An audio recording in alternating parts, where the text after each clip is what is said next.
안녕하십니까? 이번 시간에는 가상자산의 회계감사와 관련된 쟁점들을 살펴보도록 하겠습니다. 저는 3일회계법인 품질관리실에 근무하는 서계원이라고 합니다. 품질관리실에 근무하는 제가 가상자산 회계감사랑 이제 인연을 맺게 된 것은 이제 가상자산 사업을 수행하는 클라이언트의 수입 여부를 결정하기 위해서 이제 위험 평가를 하는 과정을 통해서 인연을 맺게 됐습니다. 당시에 이제 가상자산과 관련된 내용이 굉장히 복잡하기도 하고 이슈도 많기 때문에 이제 저희가 이제 그 멤버십으로 있는 이제 글로벌 그 회계법인의 어떤 그 팔리시에 따라서 하나하나 절차를 수행하다 보니까 굉장히 어려운 점들이 많았습니다. 그래서 오늘 살펴볼 것은 이 가상자산 감사와 관련돼서 실제로 이슈되는 사항들이 무엇인지, 그리고 그런 이슈들에 대응한 감사 절차들은 무엇인지를 한번 이제 개괄적으로 살펴보는 시간을 가져보려고 합니다.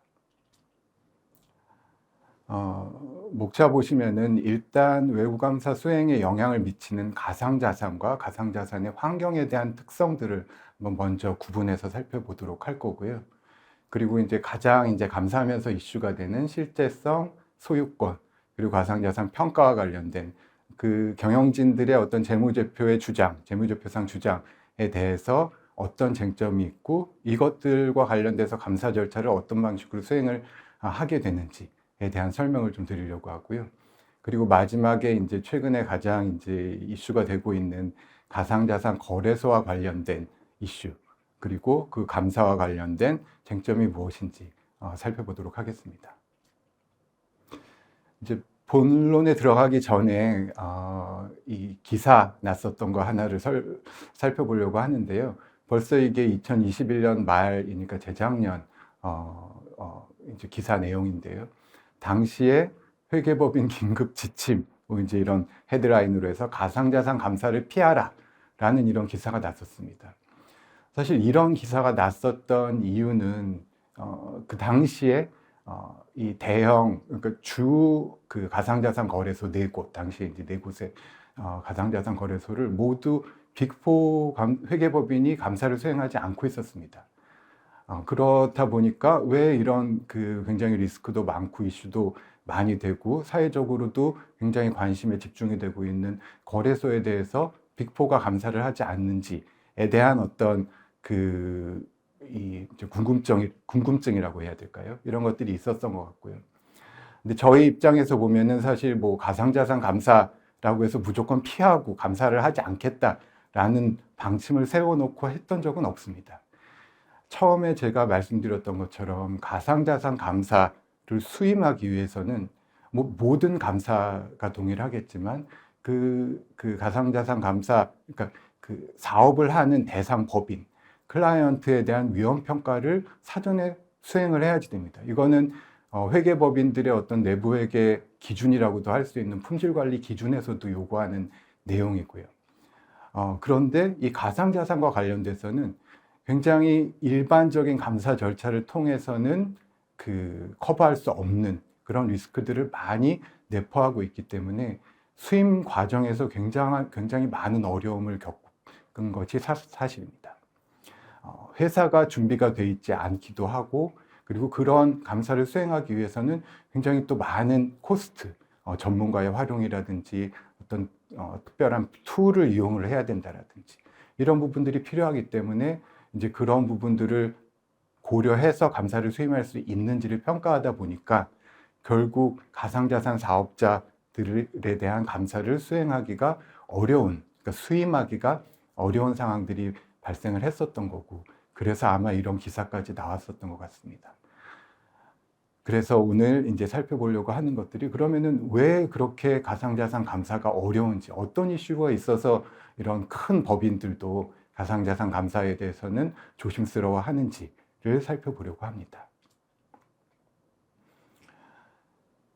여기 제가 이제 크게 세 가지로 이제 구분해서 가상자산과 관련된 특성들을 한번 설명해 보려고 이렇게 장표를 만들어 봤는데요.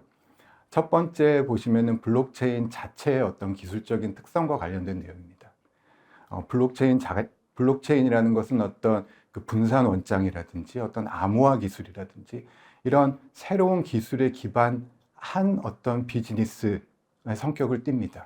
그리고 그 블록체인이라는 것이 어떤 이런 탈중앙화, 그러니까 익명성이라는 그런 성격들을 갖기 때문에 그 자세한 거는 제가 뒤에서 더 설명을 드리겠지만 이런 성격을 가진 블록체인 자체를 감사하는 것이 일반적인 감사 절차, 전통적인 어떤 자산, 그러니까 가상자산이 아닌 일반적인 뭐 유형자산이 됐던, 무형자산이 됐던, 금융자산이 됐던 이런 일반적인 기업이 보유한 자산을 감사하는 것과는 굉장히 다른 성격을 가진 자산이기 때문에 실제로 그런 위험에, 그런 자산이 갖는 위험에 대응할 수 있는지에 대한 이슈가 있을 수 있고요. 그리고 두 번째, 가상자산 시장, 거래소 특성이라고 제가 써놨는데 잘 아시는 것처럼 가상자산 시장이 굉장히 변동성이 큽니다. 그리고 그 어떤 이것도 이제 가상자산 특성과 관련된 것이겠지만 그런 시세 조정 가능성, 이 거래소 시장에 어떤 상장돼 있는 그 가상자산들의 성격에 따라서 그 시세 조정 가능성이 굉장히 큰 그런 성격도 있고요. 또 거래소가 어떤 식으로 이런 가상자산 거래를 기록하는지에 대한 그런 또 특성이 있기 때문에 그 여기서 이제 혼합지갑이라고 해서 뒤에서 설명드릴 내용과 관련된 가상자산 거래소의 감사와 관련된 또 이슈가 있습니다. 그래서 이거를 두 번째 특성으로 제가 구분을 해봤고요. 그리고 사실 이제 사회적으로 가장 이슈가 되는 거는 이 규제 감독 환경 특성이 있죠. 물론 이제 거래소의 어떤 그런 변동성과 관련돼서 개인 투자자들이 그런 리스크에 노출이 돼 있는 그런 부분을 포함해서 이제 그런 부분들을 어떤 식으로 규제를 하고 감독을 할 것인지와 관련된 그런 특성. 그래서 실제 이런 자금 세탁이라든지 불공정 거래 위험이 굉장히 높은 이 가상자산에 대해서 어떤 규제, 사실 아직 업권법을 제정하기 위한 과정에 있는 거죠. 그러니까 특정하게 이 가상자산과 관련된 그런 법이 사실 아직 제정돼 있지는 않죠. 물론 이제 현재 있는 특검법에서 상당한 부분을 이제 이 감독을 하고 있긴 하지만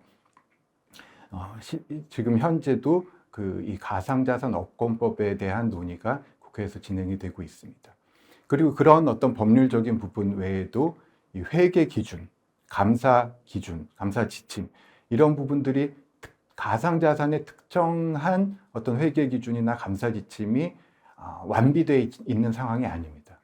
그렇다 보니까 어떤 식으로 회계 처리를 할지를 각 개별적인 그런 가상자산 사업자들이 고민을 하다 보니까 회계 처리에 있어서의 어떤 일관성이라든지 그 회계 처리의 안정성이라든지 이런 부분이 굉장히 일반적인 어떤 그런 자산 부채의 회계 처리에 비해서 떨어지기도 하고요. 또 감사 기준이라든지 감사 지침들이 부족하다라는 것은 이 분야에 대해서 많이 알고 있는 감사인과 그렇지 못한 감사인들이 이런 가상자산 사업에 대한 어떤 감사 절차를 수행할 때 굉장히 큰 편차가 있을 수 있다는 거죠. 어느 정도 감사 절차를 수행하는 것이 적절한 감사 절차이고 필요한 감사 절차의 수행일지에 대한 컨센서스가 아직은 부족하다는 부분이 또 이제 많은 이슈를 낳고 있습니다. 그래서 밑에 이제 제가 그 박스 안에 그려놓은 것은 이런 것들이 이제 결국은 그 재무제표에 대한 경영진의 주장이라고 하는 실제성, 권리, 의무, 권리, 소유권에 대한 내용, 그리고 거래의 완전성, 그리고 가상자산의 평가, 표시 및 공시 이런 부분들에 영향을 미칠 것이고 결국 감사 절차를 수행하는 것에 있어서는 이 IT 통제 환경이 효과적으로 운영이 되고 있는지, 특히 이 블록체인이라는 새로운 기술에 대응한 어떤 내부 통제 절차가 적절히 설계되고 효과적으로 운영되고 있는지를 확인할 수 있어야지 된다는 거고요. 그리고 말씀드렸던 대로 회계 기준이라든지 감사 지침이 부족한 부분에 대해서는 적절히 또 이제 그 감독기관, 그 유관기관과 협의해가면서 뭔가 진행해야지 될 필요성이 있다는 점도 말씀드립니다. 그럼 본격적으로 이제 감사 과정에서 맞닥뜨리게 되는 그런 어려움들, 그 이슈들이 어떤 것들인지 살펴보고 그거에 대응한 이제 감사 절차들을 어떻게 수행을 해야 될지를 설명을 드리려고 합니다. 일반적인 그 전통적인 자산, 뭐 유형자산일 수도 있고 금융자산일 수도 있고 이런 자산들에 대해서 감사인들이 수행하는 감사 절차는 현재까지 이런 중앙 집중 시스템에 의존한 감사 절차라고 설명드릴 수 있을 것 같습니다. 그게 어떤 의미냐? 대표적인 예를 들 수 있는 게 이제 금융기관이 될 거고요. 뭐 금융기관에 예치하고 있는 예금에 대해서 그 금융기관 조회서를 보내서 금융기관을 통해서 확인을 받는. 그러면 우리는 금융기관이 확인해 주는 감사인 입장에서는 금융기관이 확인해 주는 조회 확인이 가장 강력한 외부 증거가 되는 거죠. 그러니까 그런 강력한 외부 증거를 제공할 수 있는 공신력 있는 외부 기관, 그 중앙 집중화된 기관에 의존해서 외부 감사를 수행을 하고 있는 겁니다. 그러니까 금융기관 조회서를 받아서 이제 감사 증거로 이용하는 거에 대해서 아무도 이견을 제시하지 못하는 거죠. 하지만 블록체인 이 가상자산의 근간이 되는 기술은 이 탈중앙화에 대한 기술입니다. 그래서 분산 원장에 이런 기록들이 그 거래 기록이 이제 저장이 되고 그런 분산 원장을 통해서 어떤 거래 기록의 정당성을 확인하는 이제 그런 기술 자체가 이 블록체인 기술인 거죠. 그런데 그렇기 때문에 이제 감사인들이 어떤 이 블록체인상 거래에 대해서 그 거래 기록에 대해서 확인할 수 있는 이런 중앙 집중화된 금융기관과 같은 역할을 하는 당사자가 없는 겁니다. 그렇다는 것은 결국 감사인이 이 블록체인상에 있는 가상자산을 확인하기 위해서는 그게 실제 하는지를 확인하기 위해서는 실제 블록체인 상의 기록을 확인할 수 있어야 된다는 거죠. 그래서 어떤 뭐 블록체인을 뭐 비트코인이라고 그러면 비트코인에 대한 어떤 그 감사 증거를 제공하는 중앙 집중적인 기관이 있는 것이 아니라 그 비트코인이라는 블록체인 안에 실제로 들어가서 그 블록체인 상에 있는 분산 원장에 기록되어 있는 기록을 확인함으로써 실제 이 기업이 자기 소유라고 주장하는 그 가상자산 주소에 이 실제 이제 가상자산이 존재하는지 실제성을 확인하게 되는 그런 과정으로 감사가 진행되어야 된다는 거죠. 그러면 그거를 어떤 방식으로 확인하고 있느냐?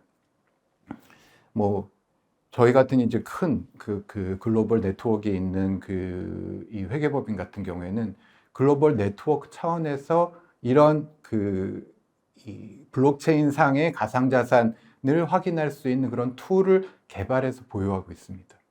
그러니까 실제 물론 모든 이 시중에 있는 모든 가상자산을 다 확인할 수 있는 건 아니겠지만 대표적인 가상자산들에 대해서는 그 암호자산들에 대해서는 이 툴을 활용해서 그 실제 블록체인 상의 거래 기록, 그 밸런스 기록을 확인할 수 있는 건 거죠. 근데 이제 모든 감사인이 이런 툴을 보유하고 있는 것은 아니기 때문에 이제 그렇게 이제 그런 툴을 갖고 있지 않다라고 하면은 대체적으로 활용하는 것들이 이제 국내 실무상에서도 활용하고 있는 거는 이 퍼블릭 블록체인 익스플로러라는 그런 서비스입니다. 이거는 인터넷상에 이런 서비스를 제공하는 그런 사이트에서 어떤 이 본인이 갖고 있는 그 클라이언트가 갖고 있는 그 가상자산 주소를 입력하면은 그 입력된 주소상에 그 존재하는 가상자산의 개수라든지 그 거래 그 히스토리라든지 이런 부분들을 확인해 주는 그런 서비스가 인터넷에서 이용이 가능합니다. 그래서 이제 그런 서비스를 이용해서 실제 그 가상자산 거래소 같은 경우에는 거래소가 보유하고 있는 어떤 주요 그 가상자산들, 자기 자산으로 보유하고 있는 가상자산에 대한 어떤 확인이라든지 이런 부분들도 수행을 하는 경우들이 있는데요. 근데 이제 문제점은 이것들이 어떤 입증된 어떤 지금 그 공신력을 인정받을 수 있는 그런 기관에서 제공하는 것이 아니다 보니까 물론 이제 최대한 정확한 서비스를 하기 위해서 이제 그런 상당히 이제 그 공신력까지 인정받는 수준의 어떤 그런 서비스들도 있기는 하지만 그런 객관성이라든지 신뢰성, 그 독립성 이런 부분들을 감사인이 어떻게 확인할 수 있는 방법이 없는 건 거죠. 이제 그런 부분들이 어떤 제약적인 요소로 존재를 합니다. 그런데 현재 실무상으로는 사실 이런 블록체인 익스플로러 상의 기록을 통해서 확인하고 이제 감사를 진행하는 실무도 존재한다는 것은 사실입니다. 이제 그러면은 이런 그 자체적인 툴도 갖고 있지 않고 블록체인 익스플로러도 활용하지 않는다라고 하면은 그때는 어떻게 하느냐? 사실 그냥 개별적인 거래가 있는 것을 확인하는 방법인 거죠. 그러니까 실제 뭐 계약서라든지 실제 돈이 들어오고 돈이 나가고 계약서에 있는 그 금액이 이제 인출된 기록이라든지 이런 거를 통해서 확인하는 방법밖에 남지 않는 겁니다. 그런데 이거는 정말 정당한 어떤 감사 증거라고 보기는 굉장히 어려운 부분이 되겠죠. 그리고 그 다음으로 설명드릴 것이 익명성과 관련된 건데요. 사실 더 큰 이슈는 여기에 있습니다. 이 블록체인 상의 거래를 확인할 수 있는 어떤 그런 기술적인 능력만 있다라고 하면은 앞에서 설명드렸던 것처럼 어떤 블록체인 주소에 가상자산 주소에 있는 그 블록체인 개수를 확인할 수는 있을 텐데, 그러면은 정말 내가 그런 블록체인에 접근해서 그 어드레스에 접근해서 거래를 일으킬 수 있는 건지, 그런 권리를 갖고 있는 건지, 그래야지 뭔가 내가 소유권을 행사할 수 있다라고 얘기할 수 있는 거겠죠. 이제 그런 부분들에 대해서 확인하기 위해서 이제 가장 그 많이 사용하고 있는 그 테스트 방법이 이런 이전 관찰 테스트, 뭐 페니 트랜스퍼 테스트라고 보통 그렇게 불리는 것 같습니다. 실제로 이 전문가분들은 이거 흘려보낸다라고 말씀을 하시던데요. 이제 실제 한번 이 주소에서 저쪽 주소로 감사인이 요구하는 어떤 그 수량, 감사인이 요구하는 가상자산에 대해서 실제로 이전하는 거를 기업이 이전하는 거를 관찰, 이제 옵저베이션을 하는 건 거죠. 그래서 실제 그 기업이 이 가상자산 주소에 대한 권리를 보유하고 있는지를 이제 테스트하는 방법이 있고, 그 다음이 디지털 서명 검증 테스트도 사실 비슷한 내용입니다. 그 주소에 어떤 그 시그네처를 남겨서 그거를 실제로 복호화해서 확인할 수 있다라 그러면 그 주소에 접근할 수 있는 권리를 갖고 있구나, 이거를 확인할 수 있다라는 거겠죠. 하지만 이런 테스트로도 확인할 수 없는 거는 그 가상자산 주소에 대해서 우리만, 그러니까 그 당사자 기업만이 접근할 수 있는 권리를 갖고 있느냐를 확인하는 겁니다.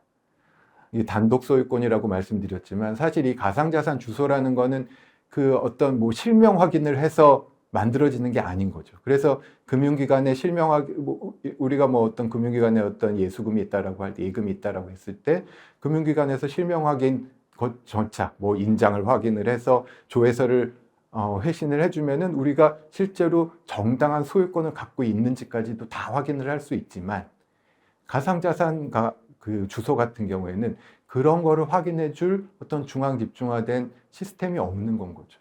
그렇기 때문에 이 주소에 대해서 내가 접근을 할 수는 있지만 다른 누군가 또 접근할 수 있는 거는 아니냐. 나 혼자만 이 가상자산 주소에 대한 접근권을 갖고 있다는 걸 어떻게 증명할 수 있느냐가 이제 또 이슈가 됩니다.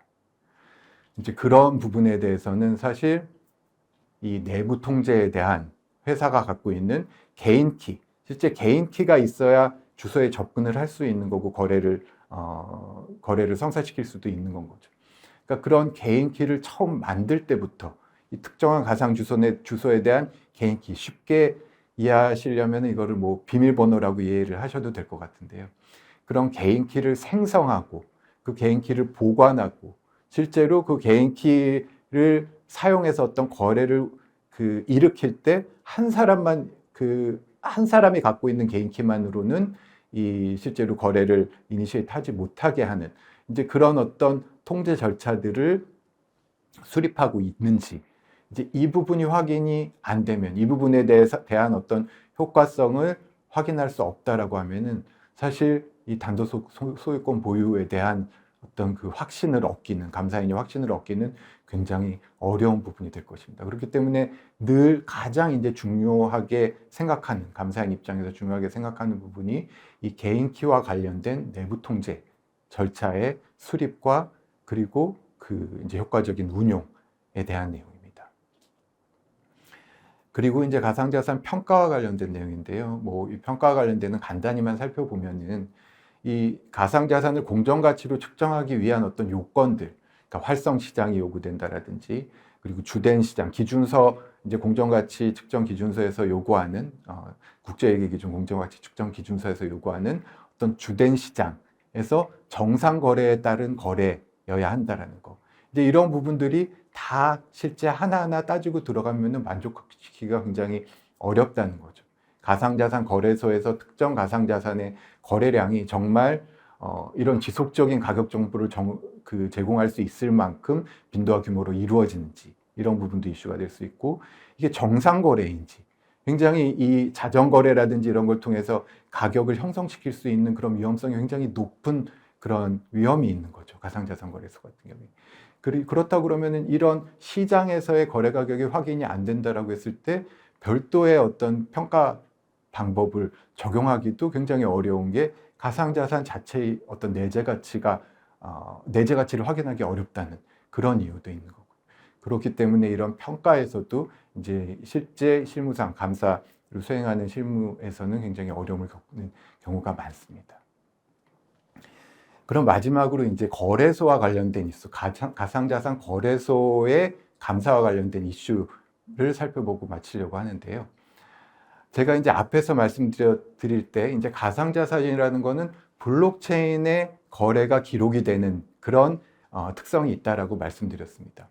그러면은 우리가 뭐 개인 입장에서 거래소의 계좌를 갖고 거래소에서 사고 팔고 한다라고 그러면은 그 사고 파는 거래들이 다 블록체인의 거래가 기록이 되는 거냐?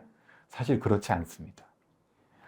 여기 제가 이제 통으로 그려놓은 것이 이제 어떤 이 거래소가 갖고 있는 가상자산 주소라고 보시면 될 것 같습니다.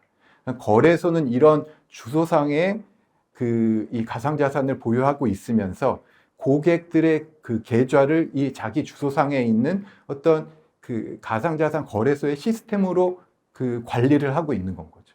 그러니까 고객 A와 고객 B가 가상자산을 서로 사고 판다고 했을 때, 그렇게 해서 거래소 계좌로는 이제 수수료가 빠져나가는 이런 거래들은 사실 블록체인 상에서 이루어지는 것이 아니라 블록체인 상에 있는 가상자산 거래소 안에 있는 가상자산 거래소 상의 그 가상자산들 사이에 이루어지는 기록이고, 그런 기록들은 가상자산 거래소의 장부에 기록이 되는 겁니다.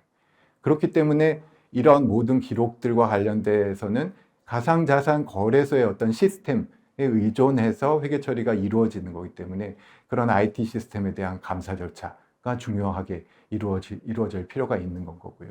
실제 그럼 언제 블록체인에 기록이 되느냐? 그거는 이런 가상자산 거래소 계좌에서 인출을 해서 내가 갖고 있는 개인적인 그런 개인 가상자산 지갑에 개인 지갑에 옮길 때, 다른 거래소로 인출을 할 때, 이럴 때 이제 실제 블록체인은 거래가 이루어지는 건 거죠.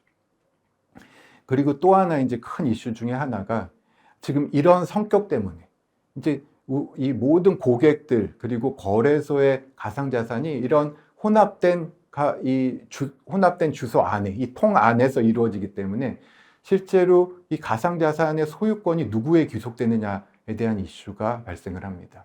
그래서 만약에 뭐 이제 그런 일이 생기면 안 되겠지만 거래소가 파산을 하게 될 때 이 자산의 소유권, 이 누구에게 귀속되느냐에 따라서 결국 그 파산절연 이슈가 생기는 거죠. 바로 고객의 자산이라고 하면은 고객은 그냥 그 자산 들고 나오면 되겠지만, 이게 이 가상자산 거래소의 파산 재단 안에 포함이 된다라고 하면은 고객들은 채권자로서의 권리를 갖게 되기 때문에 굉장히 실제로 내가 갖고 있는 재산에 손실이 발생할 위험이 이제 잠재하고 있다라는 거죠.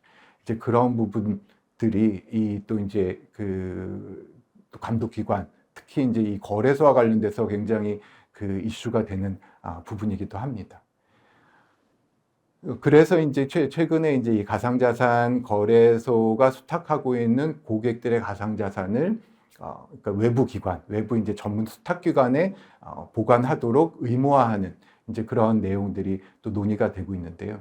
사실 그게 이제 뭐 어떤 고객 자산의 안전한 관리라든지 이런 부분에서 더 나은 부분이 있기는 하지만, 이제 감사인 입장에서는 가상자산 거래소가 수행해야 되는 어떤 중요한 부분, 이제 거래 기록이라든지 이런 부분이 외부의 아웃소싱에서 결국 이루어지는 거다 보니까 감사인 입장에서는 그런 서비스를 제공하는 서비스 조직 통제와 관련된 그 통제, 실제로 수탁 보관자가 수행하는 통제에 대한 또 제3의 어떤 감사인이 그 인증 보고서를 이 거래소, 가상자산 거래소 감사 의견을 내기 위해서 요구해야 되는 상황이 발생할 수도 있을 것입니다. 네, 이런 그 다양한 이슈 때문에 사실 가상자산과 관련된 사업자의 감사에는 상당히 수임 단계부터 큰 어려움이 존재하고 있습니다. 좀 복잡한 내용이긴 했는데요. 짧은 시간 동안 간단히 그래도 개괄적으로 설명드리려고 노력해 봤습니다. 네, 지금까지 경청해 주셔서 감사합니다.